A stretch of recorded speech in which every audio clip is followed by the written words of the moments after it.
नमस्कार, मैं हूं इसके मिर्ज़ा और आज हम बात करेंगे कि हर माँ बाप का, हर पेरेंट्स का एक सपना होता है कि हमारा बेटा आईएएस करे, आईपीएस करे, यूपीएससी करे, जो विभिन्न तरह के बेहतरीन एग्ज़ाम्स हैं उसको क्वालिफाई करे, लेकिन वो पूरा नहीं कर पाते हैं। ख़ासकर बिहार में रहने वाले लोग बिहार में रहकर तैयारी नहीं कर पाते हैं। उन्हें दिल्ली, बेंगलोर, मुंबई या अन्य जगहों पर जाकर तैयारी करनी पड़ती है। आज हमारे साथ मौजूद हैं इसी विषय पर बात करने के लिए A1 IAS इंस्टीट्यूट के डायरेक्टर। अपना नाम सर परिचय दे दीजिए पहले। निशी रंजन मेरा नाम है।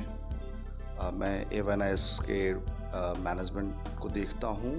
कह सकते हैं कि डायरेक्टर के पोस्ट पे हूँ। तो निशी रंजन जी, सबसे पहले मेरा तो यही कहना है कि जो एक आम पेरेंट्स में, अभिभावकों में एक सपना रहता है कि कैसे मेरा बेटा आईएएस आईपीएस करे या यूपीएससी निकाले, लेकिन वो काफ़ी उनके मन में एक भय भी रहता है और वो कर नहीं पाते हैं। और बिहार में खासकर उन्हें और लगता है कि बिहार में कैसे होगा, तो हमको बच्चों को तो दिल्ली, बेंगलोर और मुंबई भेजना पड़ेगा।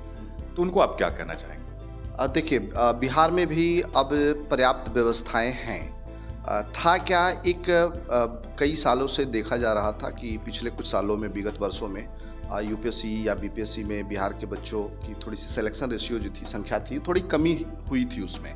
पहले पूर्व के समय में देखें, एक से एक महान आईपीएस, महान आईएएस को बिहार ने दिया है, जिनकी कीर्ति काफ़ी बड़े पैमाने पे देखने को मिली है। उनका जो प्रशासनिक अनुभव है उसका लाभ बिहार को भी मिला है, कई दूसरे स्टेट को भी मिला है।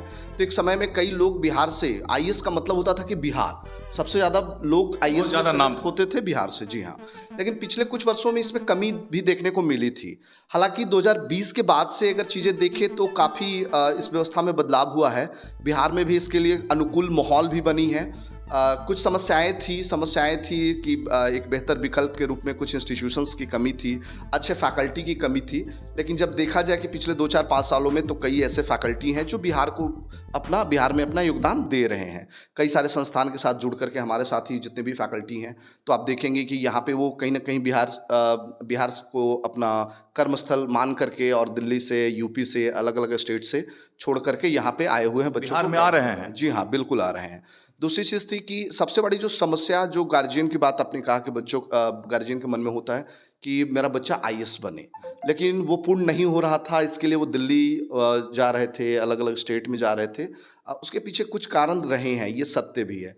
सत्य है कि जैसे व्यवस्था की बात करें, शिक्षा व्यवस्था की अगर बात करें, तो बिहार के किसी भी स्कूल में देखें, किसी भी कॉलेज में देखें, चाहे 11वीं-12वीं की जो पढ़ाई कर रहे थे बच्चे किसी भी इंस्टीट्यूशन के साथ, तो वहाँ पे IAS, IPS, UPSC, BPSC, state PCS को लेकर के ये कोई गाइडेंस का कोई कल्चर था ही नहीं।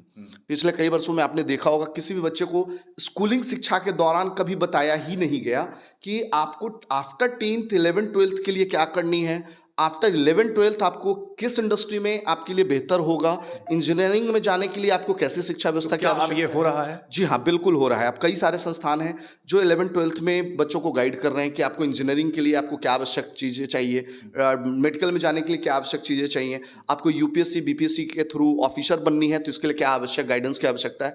तो ये लोग गाइड कर रहे हैं। बच्चों में भी अब पहले के कंपैरिजन में देखें कि बच्चे भी अंडर 10th ही है, स्कूलिंग दौरान ही इस बात को समझ रहे हैं। कैसे समझ रहे हैं? जैसे पीसीएस की तैयारी करते हैं, यूपीएससी की तैयारी करते हैं, तो जितने भी टॉपर्स का इंटरव्यूज़ लोग देखते हैं, फैकल्टी का इंटरव्यूज़ देखते हैं बच्चे, तो उनको एक बात पता चलती है, 6 to 12th एनसीईआरटी पढ़नी है। तो एक बात कहीं ना कहीं उनके दिमाग में जच रहा है कि जो मेजॉरिटी ऑफ सिलेबस है 6 to 12th है, और स्कूल के दौरान 6 to 10th हम पढ़ रहे हैं उन सब्जेक्ट्स को। तो अगर हम ठीक से इसको पढ़ते हैं तो कहीं ना कहीं पीसीएस के लिए, यूपीएससी के लिए हमारे लिए काफ़ी फायदेमंद साबित होगा। तो बच्चे भी जागरूक हो रहे हैं, गार्जियन को भी अब इसका विकल्प देख रहा है, बेहतर कंटेंट मिल रहे हैं, बेहतर मटेरियल्स इंस्टीट्यूशंस के द्वारा प्रोवाइड किए जा रहे हैं। सबसे अच्छी बात है कि अच्छे अच्छे फैकल्टी भी अब पटना में उपलब्ध हो चुके हैं। तो कहीं ना कहीं ये जो भ्रांति थी कि दिल्ली ही इसकी बेहतर विकल्प है यूपीएससी के लिए, स्टेट पीसीएस के लिए, उस भ्रांति से लोग बाहर निकल चुके हैं। क्या खास है दिल्ली में जो बिहार में नहीं है? सर, दिल्ली में कोई खास नहीं था। खास ये है कि किसी भी एग्जाम को क्रैक करने के लिए एक जो सबसे बेहतर पार्ट होता है वो होता है डिसिप्लिन। और इंस्टीट्यूशंस जितने भी थे वो दिल्ली में थे। और इंस्टीट्यूशंस क्या देता है? वो डिसिप्लिन देता है। बच्चे अगर इंस्टीट्यूशंस में पढ़ने जा रहे हैं, कोचिंग संस्थान में पढ़ने जा रहे हैं, तो वहाँ एक पार्ट बना हुआ है कि आप 3 घंटे, 4 घंटे, 5 घंटे के लिए आप आए हैं, तो दुनिया से बाहर हो करके आपका तन मन दोनों आपके क्लासरूम में होना चाहिए। आप 3 घंटे ही पढ़ रहे हैं तो 3 घंटा आपका पूरा का पूरा ध्यान क्लास में होना चाहिए, कंटेंट के ऊपर होना चाहिए और फैकल्टी जो बता रहे हैं उसके ऊपर होना चाहिए। तो कोचिंग बेसिकली डिसिप्लिन देता है और सारे कोचिंग्स दिल्ली में थे। तो ये चीज़ें अब जो है पटना में भी इसका विकल्प है, बिहार में अब इसके ठीक ठाक सेम विकल्प रेंज में पटना में है सर, उससे कम रेंज में है, बहुत कम रेंज में है। डेफिनेटली माने अभी मैं अपने ही संस्थान की अगर बात करूं तो ऑल इंडिया स्तर पर अगर देखा जाए तो कहीं ना कहीं सबसे कम फी में हम लोग आएंगे। हमारे जैसे 1-2 संस्थान और भी हैं जिनका फ़ी बहुत ही जेन्यून है, बेसिक प्राइस पे वो बच्चों को पढ़ाई दे रहे हैं। शिक्षा को जो देने के लिए जो व्यवस्था होनी चाहिए कम से कम चार्ज में वो कर रहे हैं हम लोग। और बच्चों में जो एक भ्रांतियां एक रहती है कि जो सीबीएसई करते हैं या जो बिहार बोर्ड से करते हैं, तो दोनों में किन के लिए सबसे आसान होता है ये कंपटीशन निकालना? सर, आसान तो उनके लिए होगा, मीडियम चाहे कोई भी हो, माध्यम कोई भी हो। ये यूपीएससी स्टेट पीसीएस किसी के लिए भी माध्यम कोई रोड़ा नहीं होता। हाँ, पिछले कुछ वर्षों में देखा गया है, खास करके यूपीएससी में, आईएएस में आप देखते हैं कि इंग्लिश माध्यम के यानी कि सीबीएसई आईसीएसई बोर्ड के बच्चों की संख्या बढ़ी है। मतलब वैसे पेरेंट्स का ज़्यादा सिलेक्शन हुआ है। बिहार बोर्ड का कम तो जी बिल्कुल बिल्कुल ये सत्य है। यूपीएससी में ये काफ़ी हद पर देखने को मिला के है। ज़माने में तो बिहार बोर्ड ही था, सीबीएसई तो बहुत बाद में आया। बिल्कुल था सर, सीधी सी बात है। एक मैं बात बता रहा हूँ, ठीक है, यूपीएससी से ही बिहार के ही एक शुभम कुमार है, रैंक 1 आए थे। उन्होंने एंथ्रोपोलॉजी ऑप्शनल रखा था। ऑप्शनल 500 मार्क्स का है। एकदम बेहतर एग्जाम्पल मैं इसका बता रहा हूँ, 500 मार्क्स का है। अभी भी देखा जाए तो बिहार में एंथ्रोपोलॉजी के हिंदी माध्यम में एक भी शिक्षक उपलब्ध नहीं है। इंग्लिश मीडियम में यहाँ भी है, पटना में भी है। तो कहीं ना कहीं ऑप्शनल जो है, ऑप्शनल बच्चे इसी रिस्पेक्ट में ऑप्ट करते हैं। सबसे पहले वो समझते हैं कि मेरे लिए कन्वीनियंट पेपर कौन सा होगा, जो पेपर हम बेहतर कर सकते हैं उसी को रखेंगे। ऑब्वियस सी बात है, जिसमें हमारा इंटरेस्ट है। अब शुभम कुमार का इंटरेस्ट डेवलप हुआ एंथ्रोपोलॉजी में। एंथ्रोपोलॉजी की व्यवस्था जो थी वो दिल्ली में थी और इंग्लिश माध्यम में थी, तो डेफिनेटली उसका फायदा उनको मिला और उन्होंने रैंक 1 सिक्योर किया। तो कहीं ना कहीं माध्यम जो था उसके पीछे एक था। अब जैसे बिहार में ही आप देखें तो स्कूली शिक्षा को आप देखते हैं, तो 10th बोर्ड को देखें, 11th 12th को देखें, तो इसमें जो अधिकांश संख्या थी आज के 5 साल पहले की थी वो हिंदी माध्यम के छात्रों की थी यहाँ। और जैसे ही बच्चा 10th में क्वालिफाई किया, 10th के बाद उनको करनी है 11th 12th। अब 11th 12th में बच्चों को जाना है इंजीनियरिंग में, बच्चों को जाना है मेडिकल में। अब इंजीनियरिंग मेडिकल के लिए मैं बिहार की बात करूं, हिंदी भाषी जितने भी राज्य हैं उसमें प्रमुख रूप से हिंदी भाषा कहाँ चलती है? बिहार में, यूपी में, झारखंड में, मध्य प्रदेश में। मतलब कहने का मतलब 7-8 राज्य जो हैं वहीं पे हिंदी भाषी प्रमुख रूप से हैं। तो इस हिंदी भाषी प्रांत में देखा जाए कि 11th 12th की बेहतर पढ़ाई जिससे इंजीनियरिंग में जाया जा सके, मेडिकल में जाया जा सके, उसमें हिंदी माध्यम का एक भी शिक्षण संस्थान बेहतर नहीं थे। मैं सीधे तौर पे बताऊं कि जितने भी इंस्टीट्यूशंस को आप जानते हैं, बड़े संस्थान का नाम आप जानते हैं, कोटा से आए हैं या पटना के भी कुछ संस्थान ऐसे हैं, वो भी इंग्लिश माध्यम के थे। लोकल लेवल पे हम कह सकते हैं कि छोटे छोटे शहरों में हिंदी माध्यम के शिक्षक हैं जो 11th 12th की शिक्षा दे रहे हैं। लेकिन जहाँ से इंजीनियरिंग का सिलेक्शन हो रहा है, मेडिकल का सिलेक्शन हो रहा है, वैसे संस्थान ज़्यादातर क्या है, ज़्यादातर क्या पूर्ण रूप से इंग्लिश माध्यम के हैं। तो जो हिंदी माध्यम का बच्चा था वो भी 11th 12th में कन्वर्ट कर गया इंग्लिश माध्यम में। जो इंग्लिश माध्यम वाले 11th 12th वाले थे, जो 10th किया है सीबीएसई से, आईसीएसई से, उनको तो इंग्लिश माध्यम था ही पहले से ही। तो जो हिंदी वाले थे वो भी इंग्लिश में कन्वर्ट। बिहार बोर्ड में जो शिक्षा ग्रहण कर रहे हैं बच्चे, उन्हें तो अफसोस होगा कि भाई हम ये क्यों कर रहे हैं, हमको वो करना चाहिए, अगर जो ड्रीम देखते हैं इस तरह का। जी जी नहीं, मैं वही बता रहा हूँ कि ये चीज़ें थी, इसका असर हुआ कि इंग्लिश मीडियम के बच्चे जो थे ज़्यादा हो गए। और जैसे 11th 12th जिस बच्चों ने किया, 11th 12th किया इंग्लिश माध्यम से, फिर उसके बाद वो इंजीनियरिंग में चले गए, मेडिकल में चले गए या किसी प्रोफेशनल कोर्सेज में चले गए। और आपको यूपीएससी के रिजल्ट में स्पष्ट तौर पे दिखेगा कि ज़्यादा संख्या वैसे एस्पायरेंट की थी। आप सुनते भी थे कि ज़्यादातर आईटीएन का यूपीएससी हो रहा है, ज़्यादातर वैसे एस्पायरेंट है जो प्रोफेशनल कोर्सेज अच्छी यूनिवर्सिटीज से पढ़े हैं, उनका यूपीएससी में सिलेक्शन हो रहा है। तो सर वो माध्यम, एक बात समझिए, जो बच्चा 11th 12th बेहतर पढ़ा है वही इंजीनियरिंग में जाएगा, वही मेडिकल में जाएगा और वही आईएएस भी बनेगा। आपकी क्या सोच थी A1 IAS इंस्टीट्यूट जो आपने खोला है पटना में, जी, जी। ये बोरिंग रोड में? हाँ, A1 आईएएस के पीछे जो सबसे मेरा जो पहला सोच है इसके प्रति कि बिहार में शिक्षण संस्थान तो हैं, कई सारे हैं जो यूपीएससी बीपीएससी की प्रिपरेशन कराते हैं, लेकिन उनके साथ भी एक चैलेंज है। जैसे सिलेबस को ही अगर देखा जाए तो बच्चे, बहुत से ऐसे एस्पायरेंट्स हैं जिनके दिमाग में ये बातें आती है कि मैं सेल्फ स्टडी करूं और थोड़ा सा ऊपर से कोई गाइडेंस मिल जाए तो मैं ऑफिसर बन सकता हूं। दूसरी चीज़ें क्या ऐसा हो सकता है? जी बिल्कुल हो सकता है। बहुत से ऐसे बच्चे हैं जो आप देख रहे होंगे ऑफिसर बन रहे हैं सेल्फ स्टडी से। थोड़ा बहुत गाइडेंस का आवश्यकता है उनको। तो गाइडेंस की आवश्यकता किस सेंस में कह सकते हैं, जैसे इसमें सर होता क्या है कि कुछ पोर्शन जो है स्टैटिक पार्ट होता है, कुछ करंट पार्ट होता है। तो स्टैटिक विथ करंट, अगर इन दोनों पार्ट को बच्चे ठीक से कर ले तो उनका सिलेक्शन निश्चित तौर पे है। सेल्फ स्टडी तो मोबाइल के माध्यम से ही कर सकते हैं ना? जी बिल्कुल, बिल्कुल कर सकते हैं, लेकिन कुछ कंटेंट ऐसे हैं जो बच्चे, हर बच्चे के लेवल की बस की बात नहीं होती। कहने का मतलब है कि जब स्कूली शिक्षा में ही देखते हैं तो एक क्लासरूम में 100 बच्चे होते हैं। सबकी अपनी-अपनी एबिलिटी है और अलग-अलग अपना वो एफर्ट देते हैं और उस एफर्ट का परिणाम ये होता है कि किसी का रैंक 1 होता है, किसी का 2 होता है, किसी का 100 होता है। तो वो जो एफर्ट है, उस एफर्ट के बावजूद जो बच्चे पिछड़ जाते हैं, जो टॉप 10 में हैं, तो उनको तो मैं मानता हूँ कि वो कहीं न कहीं से रिसोर्स डेवलप कर लेंगे, कहीं न कहीं से कंटेंट उनको मिल जाएगा ऑनलाइन माध्यम से, मोबाइल के माध्यम से या अनदर माध्यम से हो जाएगा। A1 IAS क्या ऑनलाइन भी शिक्षा देती है? जी बिल्कुल, ऑनलाइन भी है, ऑफलाइन भी है हमारा। और जो मैं उस बिंदु पे मैं बता रहा था कि वहाँ पे दिक्कत कैसे बच्चों को आ रही है। वैसे पेरेंट्स, जैसे आपने कहा कि हर माँ-बाप का सपना होता है कि बेटा ऑफिसर बने, लेकिन वो उनके पास संसाधन की कमी है। जी हाँ, मन में डर होता है कि 2-4 साल उसमें लगाने के बाद कई बच्चों का सिलेक्शन नहीं होता, ये बातें भी आती हैं। कई बच्चे दिल्ली जाते हैं तो वहाँ की फ़ी अफ़ोर्ड नहीं कर पाते। तो एक अफोर्डेबल प्राइस में सारी सुविधा यहाँ उपलब्ध हो, इसकी मैंने संपूर्ण व्यवस्था करी है। आप मेरे फ़ी स्ट्रक्चर को जानेंगे तो बहुत अच्छे से आप रिलेट करेंगे कि इतना कम फ़ी में, मैं बता दूँ, स्टैंडर्ड 1 के बच्चे की भी शिक्षा नहीं होती है। क्लास 1 का भी जो बच्चा है उसके भी खर्च जो है महीने का मिनिमम, एक अच्छे संस्थान में आप जाते हैं तो आप देखते हैं कि कम से कम 2000 रुपये फीस है उसकी महीने की। ऊपर से ट्रांसपोर्टेशन फ़ी, एग्जामिनेशन फ़ी के मिला जुला करके साल में, हाँ, साल में 40,000 प्लस हो जाता है। मेरा 40,000 तो छोड़ दीजिए सर, 30,000 से भी कम है फ़ी।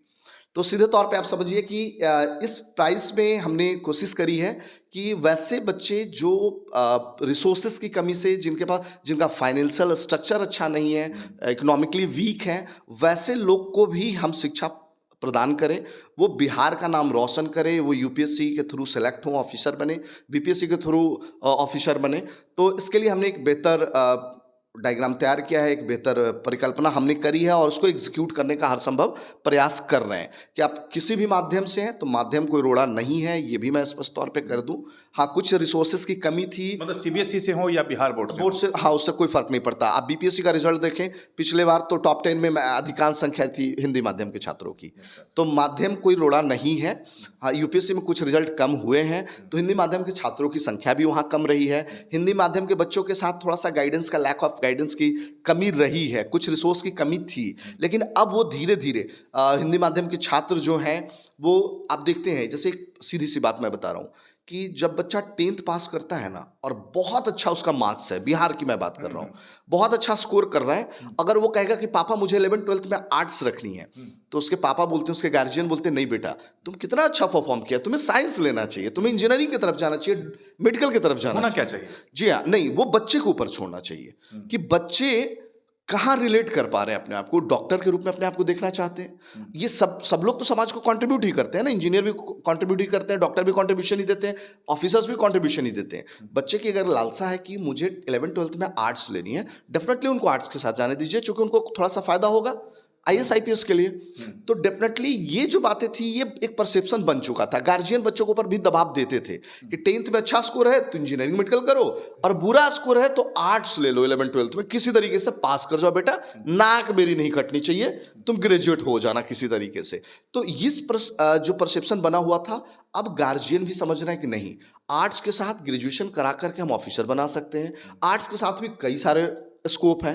तो हिस्ट्री, पॉलिटी, ज्योग्राफी, इकोनॉमी जैसे पेपर्स जो ह्यूमैनिटी को रिलेट करता है, वैसे पेपर्स का ट्रेंड्स अब बढ़ा है। बच्चे अब 10th के बाद शौक से 11th-12th में ह्यूमैनिटीज़ के पेपर को रख रहे हैं, ग्रेजुएशन में हिस्ट्री जैसे पेपर के साथ, ज्योग्राफी, इकोनॉमी, पॉलिटिकल साइंस के पेपर जैसे के साथ वो ग्रेजुएशन कर रहे हैं, पीजी कर रहे हैं, तो डेफिनेटली एक भ्रांति वो भी दूर हुई है, व्यवस्था भी पर्याप्त हो चुका है, माहौल भी, हम लोग भी इसमें भरपूर कोशिश कर रहे हैं कि बिहार के बच्चों को बाहर जाने की ज़रूरत ना पड़े। आखिरी एक दो सवाल पूछेंगे आपसे। जी, जी। आपने इसके लिए कभी ट्रायल किया, या मतलब आप ट्रायल जी, किया तो जी। क्या हुआ? जी, जी।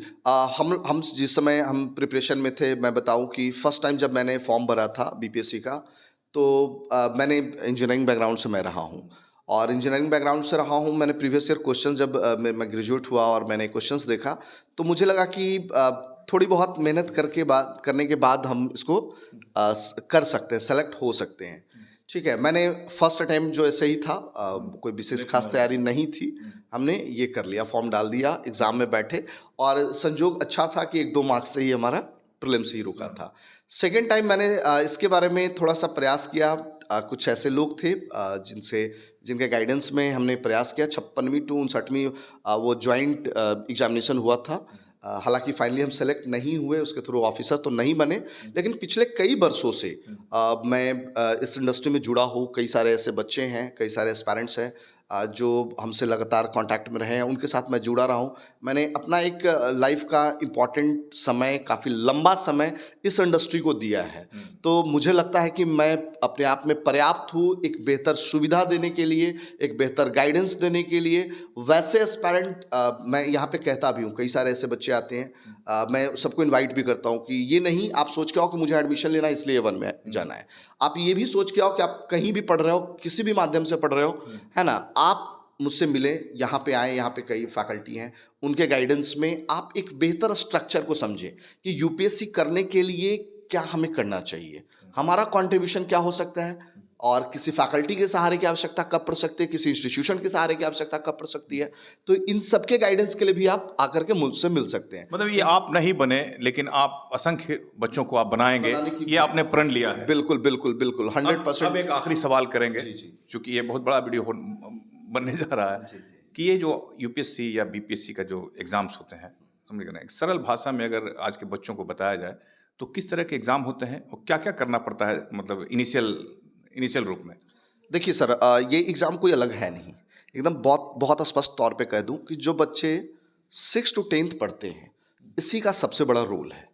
कहने का मतलब कि आपने सुना भी है 6 to 12th NCERT. Definitely NCERT का काफ़ी इंपॉर्टेंस है। एक एनसीईआरटी कंसाइज़ फॉर्म में बेहतर कॉन्सेप्चुअल क्लैरिटी देता है, और स्कूल में भी, स्कूली शिक्षा में आप देखते हैं कि 6 टू 12th जो बच्चे पढ़ाई करते हैं, 6 टू 10th जो पढ़ते हैं, कम से कम शब्दों में हर टॉपिक का कॉन्सेप्चुअल क्लैरिटी बच्चों को मिलता है। तो 6 टू 10th अगर आप बेहतर कर ले रहे हैं, तो आपके यूपीएससी, बीपीएससी की सबसे बड़ी समस्या जो है वहीं पे समाप्त हो जाती है।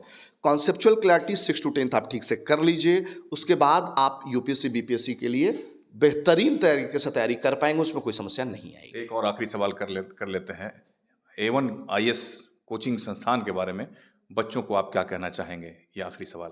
जी हाँ, अब हमने यहाँ पे जो कोर्स डिज़ाइन किया है, वैसे बच्चों के लिए भी किया है जो ग्रेजुएट हैं, वैसे बच्चों के लिए भी किया है जो जस्ट 10th 12th पास हैं, जस्ट 11th 12th करके वो बीपीएससी, यूपीएससी की तरफ जाना चाहते हैं, और उनको लगता है कि अब तक उनसे कई चूक हो चुकी हैं, जिनको लग रहा है कि अब मुझसे यूपीएससी, बीपीएससी नहीं हो सकता। मैंने उनके लिए भी एक विकल्प बना करके रखा है कि हमने कोर्स का जो स्ट्रक्चर फॉर्म किया है, उसमें रिसफलिंग सिस्टम का सुविधा लाया है। कि कहने का मतलब कि अगर बच्चा कोई हमारे यहाँ पढ़ रहा है और कुछ समय पढ़ने के बाद उसको लगा कि नहीं, मुझे इन सब्जेक्ट्स में, इन पेपर्स में परेशानी आ रही है, तो दोबारा पढ़ने जैसी सुविधा है। दूसरी चीज़ कि यहाँ पे हम लोग सेग्रीगेट भी करेंगे। वैसे पेरेंट जो बहुत अच्छा परफॉर्म कर रहे हैं उनके लिए अलग सुविधा देंगे, जो बहुत सामान्य हैं उनके लिए थोड़ा बेहतर गाइडेंस का सुविधा उपलब्ध कराएंगे। 1-to-1 मेंटोरशिप जैसे हर बच्चों के लिए उपलब्ध है। क्लासरूम के साथ साथ मेंटोरशिप की सुविधा है। क्लासरूम के साथ साथ यहाँ पे सेल्फ स्टडी का सेंटर दे रहे हैं। और सबसे इंपॉर्टेंट पार्ट है कि हमने सिलेबस को 2 पार्ट में किया है। पहले मान लीजिए जैसे 6 टू 10 जो बच्चा पढ़ लिया है, हमने कहा कि 6 टू 10 आप अच्छा कर लेंगे तो आपको आगे परेशानी नहीं आएगी। लेकिन जो बच्चा 10th पास हो चुके हैं, अब वापस वो 6 टू 10 के लिए उनके मन में भ्रांति हो रही होगी कि हम कैसे करेंगे, तो नहीं घबराना है। वैसे बच्चों के लिए हमने सिलेबस का पैटर्न ही इस तरीके से तैयार किया है, इस तरीके से फॉर्मेटिंग ही की है कि अगर आपसे कोई चूक हो गई है 6 टू 12 तो आप यहाँ पे आएंगे तो हम उस सेक्शन को खुद कवर कराएंगे, यानी कि बेसिक फाउंडेशंस भी देंगे, मल्टी डायमेंशनल अप्रोच भी देंगे। कहने का मतलब बेसिक टू स्टैंडर्ड हम लेके जाएंगे और ऑफिसर बनाने में महत्वपूर्ण भूमिका निभाएंगे। चलिए, बहुत बहुत आभार आपका। आपने बहुत धन्यवाद। जरूरी जरूरी जी, बातें जी, धन्यवाद। बच्चों के लिए, अभिभावकों के लिए बताई। जी। निशिरंजन जी बहुत आसान शब्दों में इन्होंने बताया। बच्चों को घबराने की कोई ज़रूरत नहीं है, पेरेंट्स को भी घबराने की कोई ज़रूरत नहीं है। न दिल्ली जाना है, न मुंबई जाना है, न बेंगलोर जाना है, सीधे पटना आना है, बोरिंग रोड में इनका इंस्टीट्यूट है, A1 IAS and institute for UPSC and BPSC. अगर आपके सपने हैं यूपीएससी करना, बीपीएससी करना, तो यहाँ आइए, मिलिए सर से और अपने ज़िंदगी को बेहतर बनाइए, अपने सपने को सच करके दिखाइए। देखते रहिए हमारा खास कार्यक्रम। अगली बार फिर से आपकी मुलाकात इनसे करवाएंगे कुछ और प्रश्नों के साथ। नमस्कार।